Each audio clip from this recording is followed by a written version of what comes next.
ओम नमः सिद्धेभ्यः शुद्धात्मने नमः। नमो जुणाणम। सभी को सादर शुद्धात्म वंदन। आज श्रावण शुक्ल द्वितीया का यह शुभ मंगल पावन दिवस है और प्रतिदिन प्रसारित होने वाले संदेश में से आज जो संदेश हमें प्राप्त हुआ है वह अपने आत्म स्वरूप को बताने वाला यह सुंदर संदेश, क्योंकि संसार में एकमात्र मेरा आत्मा ही सर्वोत्कृष्ट है। आत्मा के अलावा कुछ भी सर्वोत्कृष्ट नहीं है। तो जो सम्यक दृष्टि जीव है वे अपनी आत्म स्वभाव को जानते हैं और पहचानते हैं, इसीलिए वे ज्ञानी कहलाते हैं। और जो जीव अनादिकाल से मिथ्या दृष्टि की अवस्था में अपने स्वरूप को भूले हैं वे संसार में सर्वथा दुख ही प्राप्त करते हैं, क्योंकि इस संसार में कहीं पर भी सुख नहीं है। तो ऐसे सम्यक दृष्टि जीव कैसे होते हैं उन्हें बताने वाला यह आज का संदेश, चलिए पढ़ते हैं। यहाँ पर आचार्य देव कहते हैं कि सम्यक दृष्टि के जो अव्रत आदि के भाव है वे कहीं कर्म के प्रभाव से नहीं हुए हैं, किंतु आत्मा स्वयं ने ही अपने आप उन्हें किया है। विकार करने में तथा विकार से को हटाने में आत्मा की ही प्रभुता है। दोनों में आत्मा स्वयं स्वतंत्र रूप से कार्य करता है। क्या कहा यहाँ पर? सारगर्भित संदेश ऐसा सारगर्भित हो जो कुछ चंद पंक्तियों में ही समग्र जैनागम का सार बता दे। ऐसा ही यह संदेश है कि जो जीव दो प्रकार के हैं, एक ज्ञानी जीव और दूसरा अज्ञानी जीव। तो यहाँ पर ज्ञानी जीव किसे कहा? जो सम्यक दृष्टि है। सम्यक दृष्टि यानी जिसको सच्चा श्रद्धान है, जिसे वस्तु स्वरूप का सही ज्ञान है, जिसने जैनागम के रहस्य को समझ रखा है। तो यहाँ पर कहा कि सिर्फ मात्र जिसने अपने आत्मा को इस शरीर से भिन्न जाना वो भी सम्यक दृष्टि है। क्या कहा कि सम्यक अपने जीव तत्व का श्रद्धान होगा तो अपने जीव तत्व से जो भिन्न जितने भी है वो सब कैसे हो जाएंगे? वे अजीव हो जाएंगे, यानी पुद्गल हो जाएंगे। तो यहाँ पर ये दो का भेद ज्ञान करना आवश्यक है। तो जिसे दो का भेद ज्ञान आ गया, स्व का और पर का। स्व मतलब मैं आत्मा, मैं स्वयं, वो स्व, और मेरे आत्मा से अलग यानी ये शरीर भी, वो क्या कहलाया? पर। अब यहाँ सोचने में बड़ा मेहनत लगेगी क्योंकि विषय बहुत सूक्ष्म भी है। जितना सरल है उतना सूक्ष्म भी है। यहाँ क्या कह रहे हैं कि मैं मतलब कौन? मैं मतलब आत्मा, ये शरीर में नहीं हूँ। अभी तक हमने अनादिकाल से अभी तक क्या माना है कि ये जो शरीर के साथ मेरा आत्मा है यही मैं हूँ। देखिए इतना तो सबको समझ में आ जाता है जो थोड़ा भी स्वाध्याय करते हैं कि शरीर और आत्मा दोनों कैसे भिन्न भिन्न है, दोनों अलग अलग वश में कर आत्म जब शरीर में आत्मा नहीं रहती है तो शरीर मुर्दा हो जाता है और आत्मा निकल कर कहीं और चला जाता है ना, जहाँ पे भी उसको जन्म लेना है चला जाता है। ये हम सबको क्लियर है क्योंकि हमने बचपन से पढ़ा है ना। तो ये हम सबको मालूम है कि कोई तो ऐसी शक्ति है जो इस शरीर को चलाती है। तो वो शरीर को चलाने वाली कोई न कोई शक्ति है, और वो कौन है ये नहीं पता। तो जो शरीर को चलाने वाली वो जो शक्ति है ना वो जीव है और वो मैं हूँ। ये जो शरीर है ये मैं नहीं हूँ। हम अभी तक क्या मान रहे हैं कि शरीर को मैं मान रहे हैं, सभी शरीर तो मैं हूँ और मुझे चलाने वाली कोई शक्ति है जो मेरे अंदर में रहती है। और आयु पूरी होने पर वो शक्ति कहीं और चली जाती है और मैं यहाँ पर मुर्दा हो जाता है। तो यहाँ पर मैं मुर्दा हो जाती हूँ, मैं मुर्दा हो जाता हूँ, अधिकारी है। क्योंकि मैं जब हम अपने आप को आत्मा अनुभव करेंगे ना कि मैं एक शुद्ध आत्मा हूँ, तो वहाँ पर लिंग भेद नहीं आता कि मैं करती हूँ अगर हमने बोला या मानती हूँ ऐसा बोला तो इससे क्या साबित होता है? स्वयं रुक जाएगी। प्रमाणित ये होता है कि मैं स्त्री हूँ, मैं नारी हूँ, तो मैं फीमेल हूँ। तो क्या प्रमाण करेंगे हम? करती हूँ, करती थी, जाती हूँ, जा रही हूँ, इस टाइप से प्रयोग करेंगे। और जो पुरुष होंगे जो अपने आप सुंदर और सरल भाषा में क्या बोलते हैं? मैं जाता हूँ, मैं करता हूँ, मैं खाता हूँ, मैं पीता हूँ, इस प्रकार से बोलेंगे। पहले तो जब हमने भेद किया श्रद्धान करना है कि मैं जा रही हूँ, मैं कर रही हूँ, तो जब हमने ऐसा किया तो अनुभूति अंतर में कहीं की आ रही है कि मैं स्त्री हूँ। जो हमने अंदर में अनुभूति आ रही है स्त्री है। तो जब मैंने अपने आप को स्त्री माना तो ये क्या है? मिथ्या है नहीं। क्या कहा मैंने अपने आप को स्त्री माना तो मिथ्या, तो मैंने अपने आप को पुरुष माना तो मिथ्या, तो मैंने अपने आप को नपुंसक माना तो ये मिथ्या ज्ञान का। क्यों मिथ्या द्वारा? क्योंकि मैं तो जीव हूँ ना, आत्मा कैसा मैं जीव हूँ। ये श्रद्धान हमें हमेशा रहना है कि मैं जीव हूँ, और जीव ना तो स्त्री है ना पुरुष है ना नपुंसक है। इस शरीर जीव कैसा है? जीव ना तो क्रोधी है ना मानी है ना लोभी है। जीव तो एकमात्र जीव है, बस मात्र जीव जो जीने वाला है, जो जीवत्व शक्ति से जीता है, जिसमें चैतन्य प्राण स्वरूप को जानना समझना। फिर उसके बाद क्या करना? समझने के बाद आत्मा में एकाग्र होने से इंद्रियों की बाह्य निवृत्ति रुक जाएगी। मैं किससे जीने वाला हूँ? चैतन्य प्राणों से जीने वाला हूँ। उसका श्रद्धान करना, क्योंकि मैं आत्मा को सबसे पहले तो हमें श्रद्धान करना पड़ेगा। मैं जीने वाला नहीं हूँ, ज्ञान हुआ कि मेरा आत्मा ऐसा है, ऐसा मैं जीव। जब हमें अपने आत्मा के स्वरूप की जो जिएगा, जी रहा है और जीवेगा, जो अनादि अनंत काल तक जीवंत रहने वाला है, वो जीव। जब हम कोई कार्य मैं जीव नहीं हूँ, तो पहले कोई कार्य करने के लिए प्लानिंग बनाते हैं ना कि हाँ हमें ये कार्य करना है, ये शरीर तो लगाना है, तो पहले उसका हम श्रद्धा करते हैं कि हाँ हमें शिविर लगाना है, दिन साथ फाइनल करते हैं। इसके बाद उसके बाद में उसकी मुर्दा बन जाएगा बनाते और ये मिट्टी में मिली हो जाएगा। आत्मा का श्रद्धान करना कि मैं आत्मा हूँ, उसका ज्ञान करना कि आत्मा कैसा है, मिट्टी में समाने वाली है, तो ये मेरी कैसे? फिर उसमें लीनता करना, उसमें स्थिरता करना, रहने वाला हूँ, आचरण करना। पहले से आचरण करेंगे तो हमारा सारे काम कैसे हो जाएंगे? अशुद्ध बिगड़ जाएंगे। अशुचिता का कोई कार्यक्रम बना करने की प्लानिंग नहीं की और डायरेक्ट कार्यक्रम चालू कर दिया, क्योंकि ये मलमूत्र आदि सारी व्यवस्था हमारी गड़बड़ हो जाएगी। इसलिए पहले प्लानिंग करनी पड़ेगी, डेट डिसाइड करना है, सारी व्यवस्था करना है, कौन सा कार्यक्रम कब होना है, मिलके तो ये कितने समय तक कौन सा प्रवचन होना है, ये सारी प्लानिंग हमारी पहले से होती है। ज्ञान हो जाए इतनी सुंदर बात है, हमारी कोई प्लानिंग नहीं होती, क्योंकि बिना प्लानिंग के कोई भी कार्य सक्सेस नहीं होता। ये लौकिक में भी सबको सर्वभाषण नहीं किया, तो ऐसे ही आत्म स्वरूप के लिए पहले प्लानिंग करो, श्रद्धान करो, ज्ञान करो, और फिर उसको आचरण करो, तो वो काम आपका सही रीति से होगा। या शास्त्र स्वाध्याय के रूप में पढ़े, लेकिन वो जैनागम की जो मूल बातें वो अंदर में उतरनी चाहिए, उसकी अनुभूति आनी चाहिए, तो हमारा पढ़ना लिखना स्वाध्याय करना कार्यकारी होगा। तो यहाँ पर क्या कहा? रुक जाएगी, ये शरीर तो अशुचि पदार्थों से बना है, नवद्वार उनकी स्वच्छंद वृत्ति का नाश होगा, यानी उनको विकल्प ही नहीं होंगे बाहर में क्या करना है। अब कैसा ये शरीर अशुचि पदार्थों से बना है, 9 द्वार, मुझे बाहर जाने की क्या जरूरत है? जब मुझे मालूम पड़ गया कि वो मेरे कैसे हो सकते हैं और मैं कैसा हूँ, मैं तो शुचिता का पिंड हूँ, बाहर जाके भोजन ढूंढने जाना पड़ेगा क्या? नहीं जानना पड़ेगा, जितना भी निला दो, जितना भी कैसी होगी, निराकुलता होगी, लेकिन फिर भी ये दुर्गंधित पदार्थों से बना तो दुर्गंधित ही रहेगा। का ध्यान और मेरा आत्मा परिपूर्ण शुद्ध है, उसे किसी इत्र की, किसी साधन की, किसी की आवश्यकता नहीं है। आत्म ध्यान की अवस्था में जरूरत है, लेकिन मेरी आत्मा को आत्मा के पदार्थों की जरूरत नहीं। तो ऐसा में जो शुद्ध आत्मा हो ना, उसकी अनुभूति करना वो अपने आत्मानुभव के द्वारा, यानी दृष्टि का विषय कि मैं द्रव्य पर दृष्टि, जैसा हमने पर्याय पर दृष्टि नहीं, आगम में समझा है वैसा ही शरीर मेरा नहीं तो मुझे अनुभव होगा। तो नहीं, ये श्रद्धा है, रसगुल्ला बनाने की विधि हमने पढ़ी है, वैसा का वैसे रीति से हमने रसगुल्ला बनाया, तो वैसा का वैसा ही बनेगा। जब आत्मा का इस शरीर के साथ संबंध छूटेगा तो वो सहज ही छूट जाएगा और वो अपना अगला जन्म धारण कर लेगा। अच्छी वो गाथा याद आ रही है, इस शरीर के साथ रहना है, लेकिन इस शरीर के साथ रहते हुए भी इसे अपना नहीं पुरुष को ये सम्यक राजा बनना है, तो उसको क्या करना पड़ेगा? यहाँ पर कहा कि ऐसे सम्यक दृष्टि को दृढ़ श्रद्धान हुआ है कि ये शरीर मेरा नहीं है और मैं इस शरीर का कोई कार्य करने वाला नहीं हूँ, करता नहीं हूँ। ये सहज शरीर अपना परिणमन सहज करता है और मेरा ज्ञान स्वभाव अपना परिणमन सहज करता है। इस प्रकार के भाव जब जागृत होते हैं सम्यक दर्शन के साथ, उस समय अभी उसको व्रतादिक ग्रहण नहीं हुए, इसलिए उसे क्या कहा? अव्रतादिक भाव, क्योंकि अभी उसको व्रत लेने के भाव नहीं आए, अभी तो उसकी सिर्फ दृढ़ता बनी है, अभी तो उसने सिर्फ विचार किया है।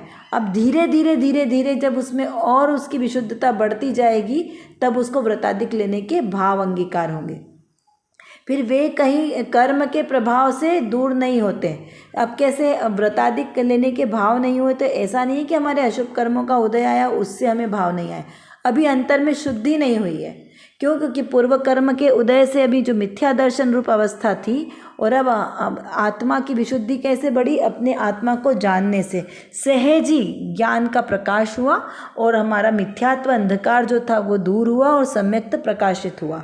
अब उसमें किसी कर्म का कोई हस्तक्षेप नहीं है। मेरे आत्मा ने स्वयं ही विकार रूप परिणमन किया, इसके कारण क्या हुआ? कर्म का बंध हुआ। पूर्व में भी मैंने विकार भाव किए, इसलिए कर्म बंधे, और कर्म बंधे तब वो उदय में आ रहे हैं। अब वर्तमान में भी यदि हम नवीन कर्म ऐसे ही बांधते जाएंगे तो फिर वो फिर से उदय में आएंगे। तो इस प्रकार की ये प्रक्रिया चलती रहेगी लंबे समय तक। लेकिन अब जब हमें श्रद्धान हो गया कि मैं आत्मा हूँ, ये शरीर में नहीं हूँ, क्योंकि ये अपराध है ना, यही अपराध हम बार बार करते आ रहे हैं, और अब हमें समझ में आ गया कि हमारा अपराध क्या है। तो जिसे अपना अपराध समझ में आ जाता है वो दोबारा भूल नहीं करता। तो ऐसे ही मुझे जब अपना अपराध समझ में आ गया कि मेरा अपराध कहाँ हो रहा है, तो अब दोबारा हमें भूल नहीं करनी है। कौन सी भूल नहीं करनी है? शरीर को अपना मानने वाली। तो ये शरीर पर है और मैं जीव हूँ, ऐसे यहाँ पर हमें श्रद्धान पक्का करना है और ऐसा ही मानना है। तो उससे क्या होगा? नए कर्म का बंधन रुक जाएगा, और ये अव्रतादिक लेने के भाव जो कर्म के उदय से हमारे अंदर में अभी आत्मा में जो हमें प्रकट रूप से दिखाई दे रहे हैं वो सहज ही दूर हो जाएंगे, और व्रतादिक अंगीकार करने के भाव आएंगे। तो धीरे धीरे वो शुद्ध दशा प्रकट होती जा रही है, और फिर आएगी सकल संयम धारण करने की दशा। तो व्रतादिक लेने के भाव कब आएंगे? जब अनुव्रतादिक लिए, उसे कहा पंचम गुण स्थान, यानी वहाँ पे 2 कषाय चौकड़ी का भाव हुआ। सम्यक दर्शन के साथ में 1 कषाय चौकड़ी का भाव हुआ, व्रतादिक लेने के भाव से 2 कषाय चौकड़ी का, और सकल संयम धारण करने से 3 कषाय चौकड़ी का भाव हुआ। इसका क्या अर्थ समझना कि उत्तरोत्तर परिणामों में विशुद्धि के साथ साथ परिणामों की शुद्धि हुई, इसीलिए व्रतादिक लेने के भाव अंगीकार हुए। अब इसका निमित्त कर्मों पे नहीं देना। क्यों नहीं देना? क्योंकि कर्म तो जड़ हैं, पुद्गल हैं, अशुचि हैं और शक्तिहीन है। शक्तिशाली कौन है? मैं आत्मा। तो स्वयं की गलती है, तो स्वयं की गलती का दोष दूसरों पे नहीं डालना, ये हमें यहाँ पर चिंतन करके समझना है। कर्म बिचारे कौन भूल मेरी अधिकाई, जीव स्वयं ही विभाव रूप परिणमन करता है, जिससे उसके कर्म बनते हैं, और कर्म बनते हैं तो उसकी संसार में परिभ्रमण होता है। और जीव स्वयं ही यदि अपने स्वभाव को समझ ले कि मैं आत्मा हूँ, ऐसे अपने स्वभाव को समझ ले, तो सहज ही विकारी भाव उससे छूट जाएंगे, और सहज ही कर्म का बंधन ढीले पड़ेंगे, और जीव अपने स्वभाव रूप ही परिणमित करेगा, जिससे उसके भाव भी कम होंगे। इस प्रकार से आज के इस संदेश का यहाँ पर सार निकलता है। चलिए अब देखते हैं रत्नकणिका में कौन से विशेष बात आई है। यहाँ पर नमोकार मंत्र पर चर्चा की गई है। श्रोता ने प्रश्न किया है कि नमो अरिहंताणम, कहते हैं यह जैन धर्म का मंत्र है। अब यहाँ पर नमो अरिहंताणम का मतलब क्या? पूरा मंत्र समझना। नमो सव्व अरिहंताणम, नमो सव्व सिद्धाणम, नमो सव्व आयरियाणम, नमो सव्व वज्जायणम, नमो लोए सव्व साहुणम। इस प्रकार से ये जो पंच परमेष्ठी है, यह जैन धर्म का मंत्र है। इस प्रकार से कहते हैं। तो क्या यह सही है? ऐसा श्रोता ने प्रश्न किया कि क्या यह एकमात्र जैन धर्म का मंत्र है? तो उसका समाधान करते हुए पूज्य गुरुदेव श्री के प्रवचन में आता है, जो समयसार जी कलश की 189 कलश के आधार से यहाँ पर लिया गया इसका आंसर। तो पहले हम आंसर पढ़ते हैं। यहाँ लिखा है कि नमो अरिहंताणम, कहते हैं यह कोई पक्ष का शब्द नहीं है। भगवान आनंद से भरपूर पड़ा है, उससे विरुद्ध भ्रमणा, श्रद्धा और राग द्वेष को अरि कहते हैं। उस अरि को जिसने हंता, नाश किया और निज अतीन्द्रिय आनंद ऐसी पर्याय दशा में प्रकट की, जिसे शुदा त्रषा आदि 18 दोष नहीं है, जिसे अकेला आनंद आनंद आनंद है, ऐसे परमात्मा को अरिहंत कहा जाता है। वे नमो अरिहंताणम, उन्हें मैं नमस्कार करता हूँ। इस प्रकार से यहाँ अनंत भगवान को नमस्कार किया। अनंत भगवान में अगर देखा जाए तो उसकी भूत भविष्य वर्तमान 3 पर्याय देखें तो तीनों में एक नमो अरिहंताणम शब्द में पूरे 5 परमेष्ठी गर्भित है। कैसे? देखो, नमो अरिहंताणम यानी अरहंत भगवान है ना, और नमो सिद्धाणम यानी सिद्ध भगवान। तो जो अरहंत भगवान है वो कुछ ही समय में सिद्ध होने वाले हैं, फिक्स है, ऐसा नहीं है कि वो अरिहंत अवस्था में ही रहेंगे। आयु पूरी होने के बाद वो सिद्ध अवस्था को निश्चित रूप से प्राप्त करेंगे। तो उनकी भावी पर्याय के रूप में सिद्धों को नमस्कार हो गया। और जो अरहंत भगवान हैं वे साधु भी हैं, आचार्य हैं, उपाध्याय हैं और मुनिराज हैं, यानी तीनों ही अवस्थाएं उस अरहंत भगवान में गर्भित है पूर्व की। क्योंकि केवल ज्ञान से जो केवल ज्ञान के पहले भी तो मुनि अवस्था थी, साधारण मुनि अवस्था। अब केवल ज्ञान प्रकट होने पर भी मुनि तो है, लेकिन उत्कृष्ट मुनि है। वहाँ पे कौन है? केवल ज्ञान के धारी मुनिराज, लेकिन मुनिराज तो है। तो उसमें तीनों ही दशा गर्भित हैं अरिहंत पद में। तो इस प्रकार से पांचों परमेश्वरी वहाँ पर गर्भित हो गए। जिनवाणी भी गर्भित हो जाएगी। क्यों? क्योंकि अरिहंत भगवान की दिव्य देशना कीर्ति है और वही लिपिबद्ध होकर जिनवाणी के रूप में हमें प्राप्त है। तो वहाँ पर देवगुरु शास्त्र तीनों को वंदन एक अरिहंत भगवान की प्रतिमा में हो गया है। यहाँ पर कहते हैं कि अरिहंत भगवान वो कैसे हैं। पहले तो हम इस पद का अर्थ देखते हैं कि नमो अरिहंताणम लिखा है, लेकिन जो शुद्ध पद है इसमें जो लोए शब्द है, सव्व लोए, ये क्या है? अंत दीपक है। अंत दीपक का मतलब कि जो नीचे अंत में लिखा है उसे ऊपर के सब पदों में मानना। तो नमो सव्व, नमो लोए सव्व अरिहंताणम, इसका क्या मतलब? नमो यानी नमन करना, नमो ये प्राकृत भाषा में लिखा हुआ पूरा ये मंत्र है। तो नमो यानी नमन करता हूँ, किसे? सव्व यानी सभी, लोए यानी लोक में, लोक में जितने भी कौन है? अरिहंत भगवान है। लोक में जितने भी अनंत भगवान है उन सबको मैं नमस्कार करता हूँ, ऐसा सब में लगाना। लोक में जितने भी सिद्ध भगवान है उन सबको मैं नमस्कार करता हूँ। लोक में जितने भी आचार्य भगवंत है उन सबको मैं नमस्कार करता हूँ। लोक में जितने भी उपाध्याय परमेष्ठी भगवंत है उन सबको मैं नमस्कार करता हूँ।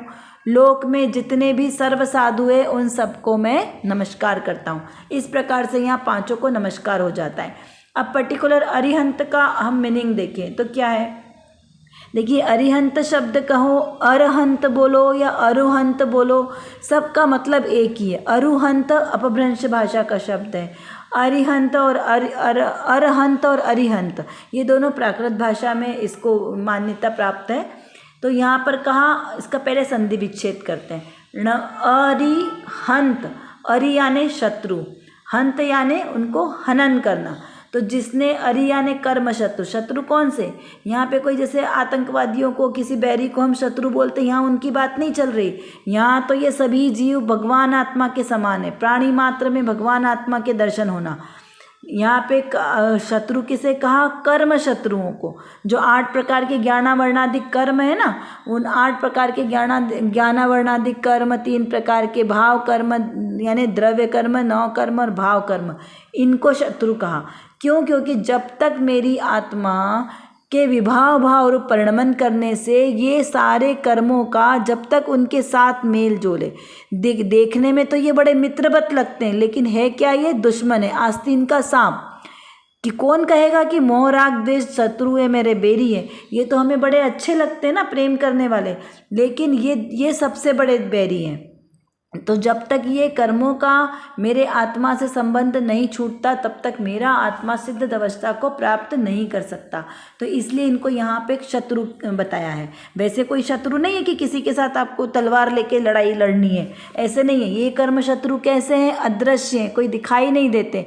ये सिर्फ हमारे भावों से इनका जुड़ान होता है और भावों से इनका नाश भी होता है। यहाँ पे किसी को तलवार आदि युद्ध करने की, हिंसा करने की आवश्यकता नहीं है। यहाँ पे शत्रुओं का नाश करना मतलब यहाँ कोई हिंसा नहीं हुई, शत्रुओं को नष्ट करने में हिंसा नहीं होती है। तो यहाँ पर कहा कि इस प्रकार से ये मोह राग द्वेष आदि जो शत्रु हैं, इनको हनन करने वाले, इनका नाश करने वाले ऐसे अतीन्द्रिय आनंद जिन्होंने पर्याय रूप में प्रकट किया है, तो वो अरहंत भगवान है। तो पर्याय रूप में प्रकट किया यानी जैसे अभी जो मेरी आत्मा है और अरहंत भगवान की आत्मा और सिद्ध भगवान की आत्मा सभी कैसी है? एक समान है। लेकिन हमारी आत्मा के साथ अभी कर्म शत्रुओं का संयोग है, इसीलिए हमारी अवस्था कैसी है? ये संसार की अवस्था है। और अरहंत भगवान की अवस्था संसारी होते हुए भी संसार से रहित है। क्यों? क्योंकि 4 घाती कर्मों का तो नाश हो ही गया है। अब 4 आघाती कर्म बचे हैं, वो भी कुछ ही समय में नष्ट हो जाने वाले हैं। तो उस अपेक्षा से उन्हें सारे कर्मों से रहित कहा है। अब जो अनंत भगवान है उनके 18 दोषों का नाश है। कौन कौन से 18 दोष? क्षुधा, तृषा, शीत, वेदना, दंश, मशक, ऐसे 18 दोष हैं। उन सब दोषों से वो रहित है, ऐसे अनंत भगवान है। तो ऐसे अनंत भगवान को यहाँ पर नमस्कार किया गया है। किसके लिए? अपने स्वरूप की प्राप्ति के लिए, कि हे अनंत भगवान, जैसे आपने अष्ट कर्मों का नाश किया है और अपने अंतर में अपनी आत्मलक्ष्मी को प्रकट किया है, ऐसा ही मैं भी अपने सभी अष्ट कर्मों को नाश करके, कौन से? द्रव्य कर्म, भाव कर्म और 9 कर्मों को नाश करके अपने निज शुद्ध स्वभाव को प्रकट करूं, ऐसी शुद्ध भावना के साथ आपको नमस्कार करता हूं। ऐसा यहाँ पर इसका अर्थ निकलता है। चलिए अब कुछ प्रश्नों के माध्यम से हम चिंतन धारा को थोड़ा सा बढ़ाते हैं। विचार कीजिए कि भेद ज्ञान किससे करना, आत्मा और कर्म से या आत्मा और शरीर से? इसका विचार चिंतन कीजिए। अवृत्ति, सम्यक दृष्टि और ज्ञान होने पर भी व्रतादि ग्रहण क्यों नहीं कर सकते? क्या कोई कर्म के कारण, कि कोई कर्म के कारण उन्हें कहता है कि तुम व्रतादि ग्रहण ना करो, या फिर उस जीव की वैसी भूमिका होती है कि उस समय उन्हें व्रतादिक अंगीकार नहीं होते? क्योंकि सम्यक दर्शन चौथा गुण स्थान है जहाँ पर प्रकट होता है, और वहाँ पर श्रद्धान पक्का होता है, श्रद्धान के साथ ज्ञान, तो उसके साथ आचरण क्यों नहीं आता आचरण में? इसका हमें विचार और चिंतन करना है कि कौन कौन से रीज़न है जिसके कारण चतुर्थ गुणस्थान में सम्यक दृष्टि जीव व्रतादिक अंगीकार नहीं कर पाते, और कौन से गुणस्थान में कर सकते हैं, इसका भी विचार चिंतन करना है। फिर नमो अरिहंताणम का क्या अर्थ है? नमो अरिहंताणम, इसका अर्थ क्या है? पंच परमेष्ठी के नाम और उनके क्या अर्थ हैं, तो ये भी हमें विचार और चिंतन करना है। क्या यह नमोकार मंत्र मात्र जैनों का मंत्र है या सार्वभौमिक है, यानी सभी लोगों के लिए नमोकार मंत्र अनादि निधन मंत्र है? इसका विचार चिंतन कीजिए।